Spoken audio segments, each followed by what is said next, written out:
嗱，最近韓劇《鐵拳教育》可以話係全網爆火嘅，開播淨係3日時間啫，就有640萬觀看人次，直接登頂 Netflix 全球非英語劇集榜單榜首，單周觀看量突破2110萬次。皆因呢一部劇係將韓國乃至全球各個校園入邊都有可能發生緊嘅校園霸凌、網暴老師等等嘅惡性事件擺晒上台，仲以一種近乎係以暴制暴嘅方式，等主角團教權保護局去整治呢一班人嘅年度大爽劇。但係呢部爽劇嘅背後呢，其實係由一個個唔單止唔爽而且非常慘痛嘅真實案例拼湊而成嘅。雖然呢部劇係冇明確講話每一集係以咩事件為原型，但大家追開韓劇或者韓國電影嘅都知噶啦，佢除咗冇明講之外，好多細節其實基本都可以同現實事件一一對應上嘅。今日百公碌不我就同大家一齊睇下，喺冇教權保護局嘅現實入邊，究竟有住點樣截然不同嘅結局。但係開講之前，大家記得先點個讚同埋訂閱我喎。另外事先聲明因為以下內容涉及部分嘅劇透，建議大家睇完相應嘅集數或者睇完成部片之後再翻嚟睇。未睇過原片嘅話可以點翻個收藏先嘅。我哋馬上開始。好啦，我哋先嚟簡單重溫下《鐵拳教育》第1集嘅劇情。國會議員之子劉俊亨長期霸凌同學，受害者朴大石被逼跳樓身亡。後來教權保護局就入校調查，查證咗霸凌致死嘅真相，先係搞冧咗劉俊亨嘅老豆呢一個大靠山，導致劉俊亨喺學校失勢之後心態崩潰認罪，霸凌團伙先至得以落網。而呢一個劇情背後嘅真實案例呢，就係3年前嘅2023年曾經轟動一時嘅鄭淳信之子校園霸凌事件。劇入邊劉俊亨嘅原型叫鄭河俊，佢呢係韓國檢察官鄭淳信嘅仔。其實早喺2017年鄭河俊喺高中宿舍入邊就對2個同學實施長達8個月嘅持續性語言霸凌、精神孤立、長期辱罵羞辱受害者。冇錯佢霸凌嘅人數同劇入邊都係一樣嘅。受害者因為長期生活喺恐懼之中，患上重度抑鬱症同埋 PTSD， 多次產生上輕生嘅念頭。最終仲被逼退學，中斷學業。之後受害者就舉報佢啦，校方就對鄭河俊作出轉學處分。但點知佢老豆鄭淳信呢，就利用自己嘅法律人脈，多次提起行政訴訟，想方設法咁撤銷霸凌處分，抹走個仔嘅相關檔案記錄，全力去幫個仔甩身。而鄭河俊更加毫無悔改咁表示話：唔知道對受害者造成咗咩傷害。但好在嘅係呢件事嘅最後呢，仲係惡有惡報。去到2023年，鄭淳信被提名出任韓國警察廳國家偵查本部長。呢個職位有幾咁架勢呢？佢嘅影響力比警察廳廳長仲要大，係負責指揮全國所有警察廳長、處長同埋刑偵警察，係名副其實嘅警界一把手。所以可想而知，如果咁樣嘅人成為警界一把手，會有點樣嘅後果呢？呢個消息一傳出嚟之後呢，佢個仔嘅霸凌事件馬上就俾媒體重新揾出嚟揭發。面對巨大嘅公眾憤怒同埋輿論壓力，鄭淳信喺任命生效嘅第2日就宣布辭職啦。但可惜嘅係鄭河俊就並冇好似劇入邊咁得到應有嘅懲罰。喺霸凌事實確鑿嘅情況下，佢冇受到任何嘅處罰，就係被要求轉學，而且後續仲順利考入到去韓國首爾大學嘅法學院入邊添，真係夠晒諷刺。我哋再嚟睇下第3集。超演女子高中嘅一名擁有大量粉絲嘅網紅學生韓瑞妮佢係通過發佈視頻去扭曲老師嘅行為，先後誣陷高英秀老師性騷擾同埋鄭善英老師霸凌學生，最後導致高英秀辭職，而且最終自殺，而鄭善英都持續遭受網絡攻擊。呢集劇情借鑑嘅原型主要就係2017年韓國上西中學教師冤案。呢個事件係咁嘅。當年3個女仔因為不滿老師嚴格管束佢哋嘅逃課同埋遲到行為，聯手誣告宋老師，話個老師摸佢哋大髀摸佢面珠墩性騷擾佢哋咁。地方教育廳喺仲未核實消息嘅情況下，就直接泄露俾媒體，導致輿論審判將老師逼上去絕路。雖然警方好快查清真相，證明老師係清白嘅，啲學生都主動承認係講大話，但係教育廳人權中心就以追究學生誣告責任會導致學生前途盡毀為理由，逼個老師冇錯都要認錯。宋老師為咗保護學生唔留案底，含淚講出係我有誤解嘅呢個屈辱陳述。唔係經歷咗停職啊，俾人跟監啊，失去證明清白嘅絕望之下，宋老師喺絕食12日之後上吊自殺。直到死咗之後幾年啊，法院先判定佢係因公殉職，而且由政府追授勤政褒獎。呢個遲嚟嘅清白反而令成個事件更加顯得唏噓無理。而除此之外，韓國每年都會發生好多起學生誣告老師嘅事件嘅。根據韓國檢察院統計數據顯示，每年係有成上百單針對老師嘅不實性侵、暴力指控，其中有超過30%經調查確實係惡意誣告。但係誣告嘅學生呢，好少會受到實質性嘅處罰嘅。但係被誣告嘅老師就要承受不可逆嘅名譽同埋精神傷害。當學生總係以弱勢者嘅姿態去成為加害者嘅時候，你話老師點有可能唔驚學生呢？好啦，我哋再嚟講下第4集。呢集嘅劇情呢，係嗰個外國語高中老師千上烈表面上呢打造優質名師嘅好人設，但係背地入邊呢就收受財閥家長嘅賄賂，洩露考題，操縱學生嘅成績，仲惡意去打壓寒門學生朴妍洪，所以咪俾朴妍洪打咗佢一身咯。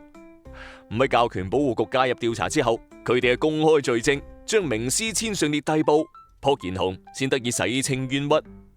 而呢單案嘅原型呢都非常明顯嘅，就係2018年嘅淑明女高雙胞胎洩題事件。當時呢間學校嘅教務主任姜潤珠利用職務嘅便利，偷咗期末嘅考試卷出嚟，洩露俾喺呢間學校就讀高2嘅佢嘅雙胞胎囡囡，令呢一對原本成績好平凡嘅兩姊妹竟然喺第一學期嘅期末考雙雙逆襲，斬獲全校第1名。按照韓國嘅教育制度，除咗高考學生喺高中期間嘅成績排名，亦都係一間大學考慮係唔係錄取你嘅重要因素。所以一旦有學生成績突飛猛進，咁就意味住其他學生嘅排名將會跟住下跌。而且由於淑明女高呢係地處南韓升學競爭最慘烈嘅江南8學群，名次上有好大嘅突破簡直係難過登天嘅。所以對呢件事產生疑惑嘅家長呢就憤而舉報，甚至喺學校門口開始咗抗議活動。警方隨後喺雙胞胎嘅手機同埋筆記簿入邊搜出咗疑似正確答案嘅作弊證據。後來更加查出呢位教務主任曾經自己留喺辦公室顯試卷，卷咗成50分鐘。最終姜潤珠真係俾人炒魷，而且判刑3年。而呢一對雙胞胎姊妹俾人開除之後呢，仲夠膽寫出庭嘅時候對住鏡頭好囂張咁豎中指，引爆全網唾罵，被判刑1年，緩刑3年。跟住落嚟要講下第5集啦。呢集嘅劇情係講話一個小學班主任崔智善接受一個新生嘅班級，本身呢係想好心幫下嗰個內向學生宇振嘅，但係點知呢就俾佢個恐龍家長李智英全天候騷擾，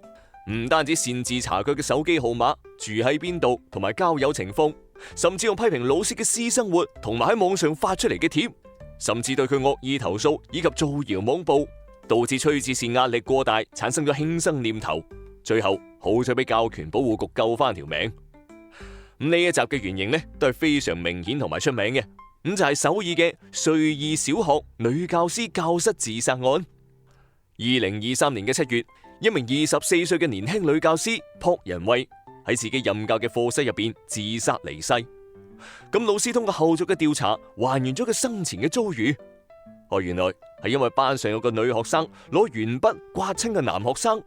男學生嘅家長知道之後呢，瘋狂對女老師進行長期嘅騷擾同埋投訴，仲頻繁向教育廳提交惡意投訴，反覆要求學校要處分個老師。呢間學校本身就係以家長投訴好多而著稱嘅，而朴老師手機接到嘅投訴量呢，更加係高達其他同事嘅13.3倍。學校管理層為咗平息家長嘅不滿，每次都要求呢位老師妥協道歉。只可惜佢呢個故事入邊就冇教權局嘅幫手同支持啦。呢位年輕嘅老師因為長期嘅壓力同埋失眠導致抑鬱，加埋多次向學校同埋教育局求助都冇結果，最終徹底崩潰絕望，喺課室入邊自殺。而更加離譜嘅仲喺後邊警方事後以未發現有侮辱言辭、冇辦法解鎖手機等等嘅理由嚟結案，認定死因係學校嘅職責同埋個人事務嘅壓力綜合作用嘅結果。啲網友梗係唔埋單㗎啦，跟住有網友踢爆話啦，鉛筆事件個加害學生嘅父母咁啱就係檢察官同埋警方嘅調查人員，跟住大家開始質疑係咪司法包庇啦。咁去到2024年嘅2月27日，校方宣布呢個教師被認定為因公殉職。好啦，跟住落嚟講下第6集。原本嘅劇情呢係講問題學生閔志雄長期喺學校偷嘢，拉攏學生吸食違禁品，多次聚眾毆打低年級嘅學生。但因為佢未滿14歲啊，唔需要承擔刑事責任，學校冇辦法去約束佢，家長都維權無門。後來好在喺教權保護局嘅介入之下，攞特殊嘅方式嚟收集完整證據，倒逼呢班家長正視學生嘅惡習，同時揭露韓國未成年法律嘅漏洞。呢集嘅原型呢，其實就係大田中學生偷車撞人案。話呢單案就惡劣啦。呢個事件呢係發生喺2020年，一班未滿14歲嘅少年喺首爾偷車，跟住開到去大田市，喺逃避警方巡邏車追捕嘅過程之中高速駕駛，後來唔小心撞死一個18歲嘅大學生。呢班未成年人肇事之後棄車逃逸，呢單案件受到韓國民眾嘅高度關注，因為呢個主犯年僅13歲。而韓國因為有少年法嘅存在，導致佢冇辦法俾刑事起訴。但當時啲國民呢，同我哋一樣係唔係咁認為嘅，佢哋請願要求嚴懲呢一班少年，1個月之內就獲得超過100萬人嘅聯署支持。但現實嘅結局並不如人願啊！呢班少年最後淨係獲得非刑事處罰，冇辦法去到成人監獄入邊，亦都冇留低刑事前科，淨係俾人送到去少年院入邊進行矯正教育，亦即係輔導同埋感化佢哋。